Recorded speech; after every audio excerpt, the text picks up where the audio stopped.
Y'all heard me? Okay, we good? All right, here we go. Chocolate, sugar, Gina. All right. Now this time, if you're going the same way as your partner, I want you to yell this. Boom! If you're not going the same way as your partner, I want you to go, oh. All right, you ready? You got two partners there. All right. I like it. Well played. Here we go. Chocolate, sugar, Gina.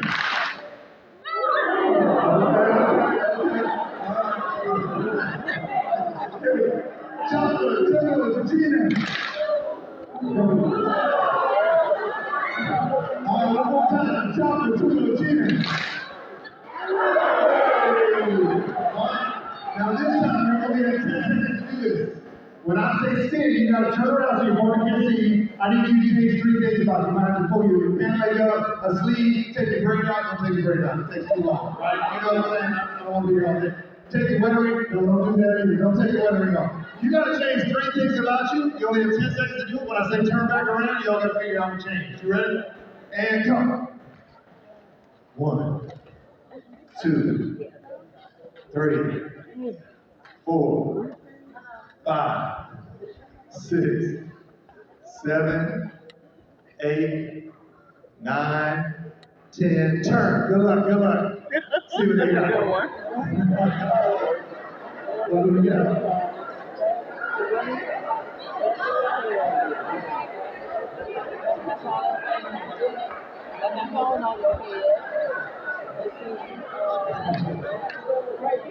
All right, now here you gotta be honest. Remember those 4 things I said to you? You gotta be honest now. If you didn't find any changes, put your hand up. If you didn't find any changes, okay, like your honesty. If you only found 1 change, put your hand up. 1 change. Okay. If you found 2 changes, only 2, that's still good. Okay. If you found all 3. Okay, pretty good. Grab a quick seat. All right. So here's the thing.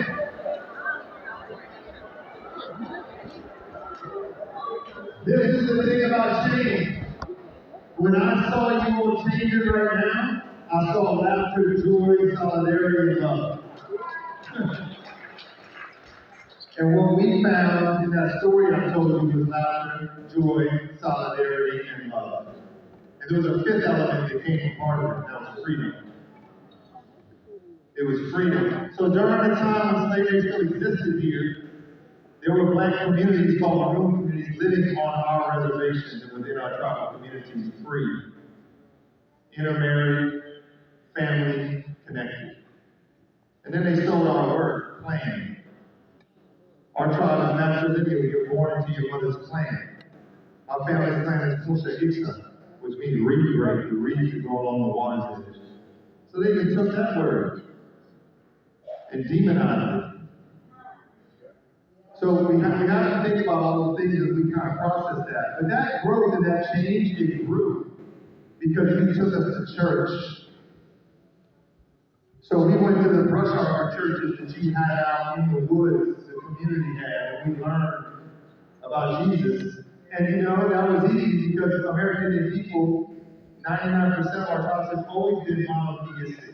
The only reason we were portrayed as worshiping moons and clovers and whatever else they said, trees, is because they wanted to justify taking all the land. It wasn't because that was our practice. We're a monotheistic people, have always been. My church, Reed's Chapel Indian Church, back home, on my reservation, was founded in 1820. It's 206 years old. My family has gone to that same church all that time. They've been in the same one. So this idea that we're something else, that's hurtful to us. And so we learned about these churches, and then we learned about the songs.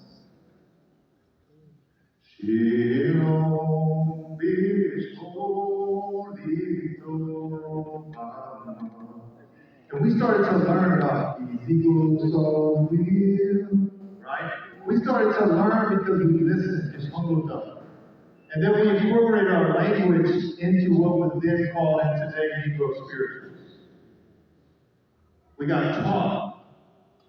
And then we took the community into our South dances. Go throughout the entire Southeast, we started to amalgamate into a people. And we started to show solidarity. And so that's what we learned that. And in the contemporary times, that continued. Got any Catholics in here? Yo!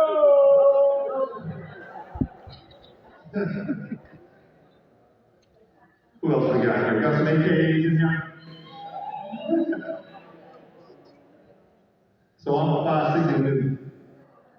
We're the oldest American Indian fraternity in the country. And we step in strong too. We just got longer braids.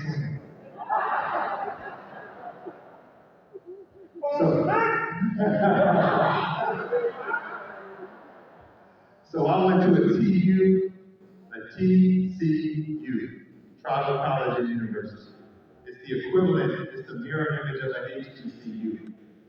So any Phi Beta Sigmas in here? Nobody, got quiet. So my chapter has been working with Phi Beta Sigmas for years, especially with the Langston chapter, going way back. So we've done a lot of things together over the years. So that solidarity has continued in other forms, that connection, right? And so that's really important when we talk about those things.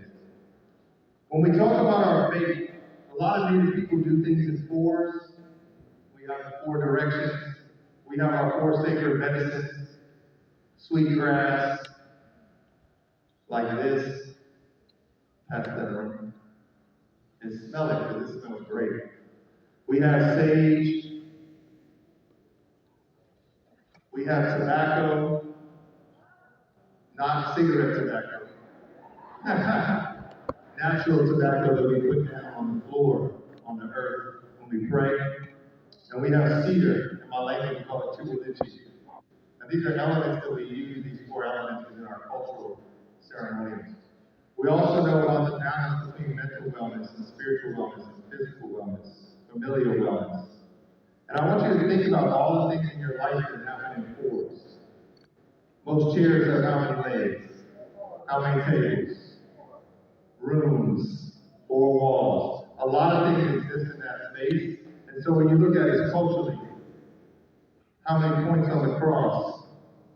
I'm just going to keep going. Right? So it's something, those connected pieces are important when we look at what we do. Our involvement in Christianity goes way back. Way back. Just like I said, because of the introduction that was provided to us. It wasn't a hostile introduction. When Europeans came in and force-fed us Christianity, we were like, whoa. When the black community come in and said, hey, let me tell you something, brother. Let me tell you something, sister. That was a whole different introduction. Completely different. And so we acclimated to that very quickly. You know, this makes sense. God had a son, we got sons. That's not a big stretch in our mind all those years ago. And so we've been involved in the faith. My wife, her name is Ahon Tombo, which means struck across the forehead with a hatchet by the enemy. So when we were dating, I had a pretty chill. That's the name right there.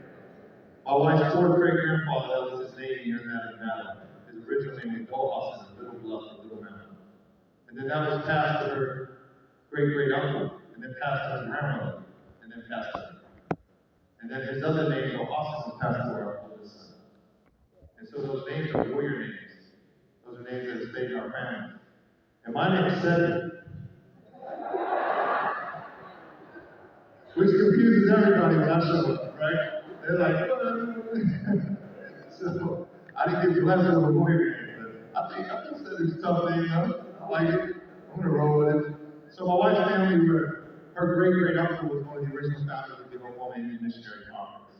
That's the 84 American Indian United Methodist churches in Oklahoma, western Arkansas, southern Kansas, and one in Missouri, and one in Dallas, Texas. So they founded that conference and have been involved in that conference. Methodism is something that's been long-standing in the family for many years.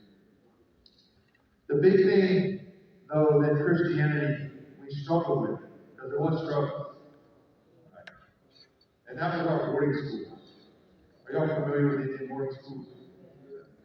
So my wife and I were both 52 years old. Well, no, she'll be 51. She's going to be 52. We're 3 months apart. So the boarding schools, we're the first generation not to have to attend. We were both born in 1974. The last Indian boarding school closed in 1978. And so it was an acculturation school. It was the way that the federal government attempted in Christian denominations to take our culture and language out from under us. So when my aunt Doug, my dad's sister went to Indian boarding school, she didn't speak any English at all. And the whole other part of you, no English. And the first time that she was there, she was 8 years old when she first went, she was sent into a closet as punishment for 2 hours. And she related that story to me, and I related it to others. Right? Because that's a horrific thing for an 8-year-old to go through. And then the physical beatings as well as the other forms of abuse that occur in those situations from people who know that there's no way to police their actions. And so a lot of trauma occurred. And that's why for me, holding on to the language is very important. Beyond just the social reality of it, it's the historical reality of making sure that if my family went through things, that I'm going to hold that up. Right? And when I go into Walmart, I shared this in church, when I go into Walmart some years ago with my family and we're talking in line, I'm trying to get some groceries. They had that big sale there, clearance. We had a whole bunch of stuff. And so we're in there, and the lady's in front of us. And she turns around and she says, "You know, this is America." Now, I didn't know what she was talking about at first, honestly. I'm not a naive person, so I was like, "Yes, ma'am, I know it's America." She said, "Well, you should be speaking English to your kids." I said, "Whoa." I said, "Ma'am, you know what language I'm speaking?" She said, "Some foreign language." I said, "Ma'am, I'm speaking a language that was here 10,000 years before yours got off the boat." Off the boat. And then my wife got in my ear and reminded me that we're Christians. Tell it, brother. So I had to retract a little bit. But those are the hostilities, that people engage in, and you know it better than anybody. Here we go. We got it. Who do we got? Almost there. You got to move quick. You got to move quick. Tell us the shortest. What do we got? If you're done, put your hands up. You just gotta put one hand up, not like my uncles on the weekend. I was terrible.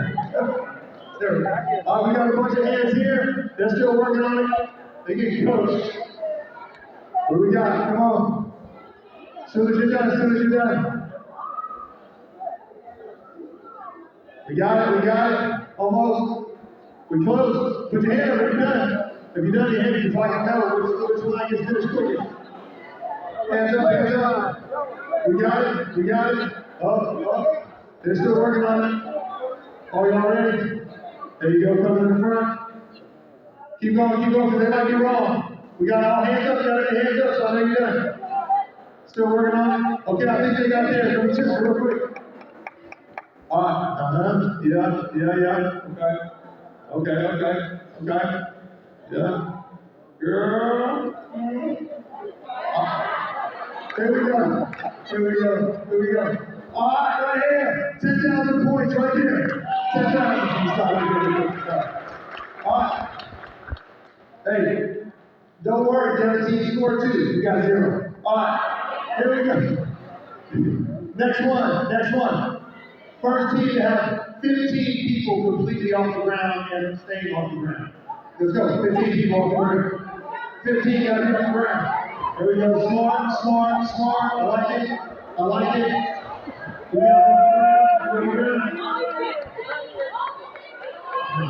There we go, right there. Now they got it first. Good job. Don't make it run. All right.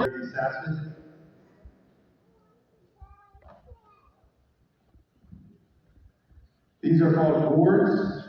We make them out of gourds that you grow in your garden, but we also make them out of milk cans as well. Okay, and I have other cans, and we have different rocks or beads in these, and these are what we use in some of our ceremonies as well, and then we bead those.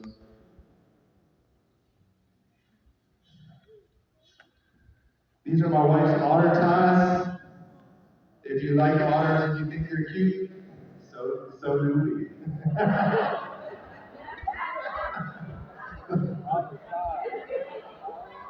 It's real. I'm gonna pass it to you first.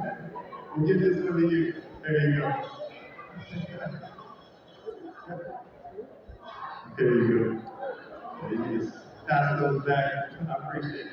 Oh, you know, I appreciate it. So we use those in our dances as well.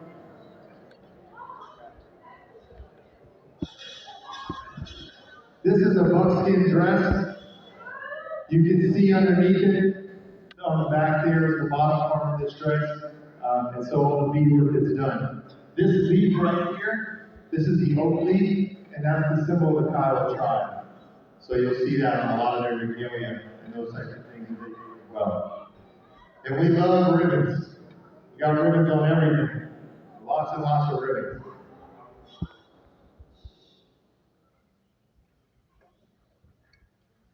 This is a men's ribbon shirt, so it's just a standard shirt like the one I'm wearing. This is a Choctaw version, and this is a Plains Indian version. So the one that I'm wearing has Sinti on it. That's the symbol of the Eastern Diamondback rattlesnake. And the reason is because we're agricultural people. And the Diamondback rattlesnake, God put them down here to eat all the rodents so our crops could grow, right? So without them, we wouldn't have that cycle of nutrition and nourishment in our community. So we don't worship them. We just think they're kind of cool. So we put them on our stuff. And then this here is a ribbon shirt. We just took typical pioneer style clothes, European, Eurocentric type clothes, and made it look nice. Right? Think about when we were integrating into the Black community and we were fellowshipping. Y'all didn't show up boring. You said, here's a way you can design your clothes. Here's a way you can elaborate on the things that you have. And so we learn, we listen and we learn, right? Now we're the bougiest.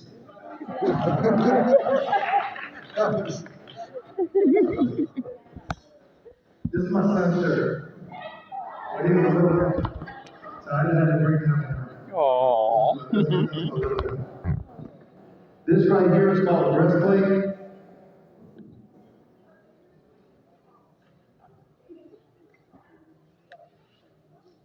Nice.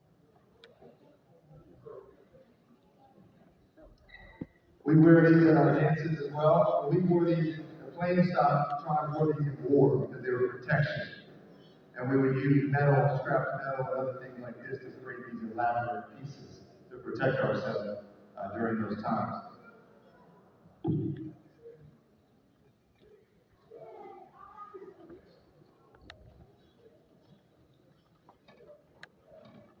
This here, this is one of my wife's crowns. She's one of the few in their tribe that gets to wear this because my wife's a U.S. Army veteran. So she served 8 years. She was a part of Operation during freedom. And so she gets to wear this here. And people think, oh, that's probably in your museum. I was like, whatever, my dirty drawers on here. What you talking about?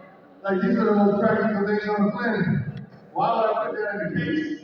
I need to use this thing. So we got them all over the house. These are the most practical things you've ever seen in your life. You can almost hold water in these, they're so airtight. Right? I mean, you can almost hold water in these. All right.